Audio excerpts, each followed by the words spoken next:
அடுத்து கடகராசி.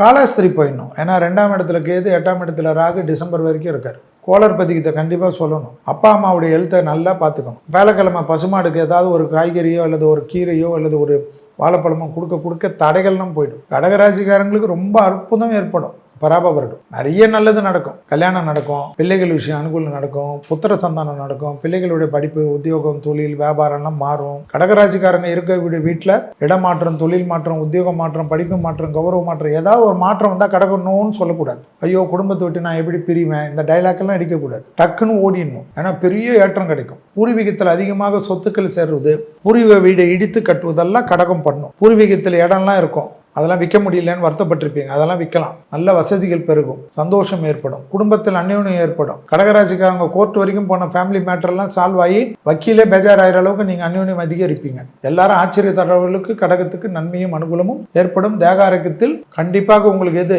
முதுகு தான் கவனமாக பார்த்துக்கு.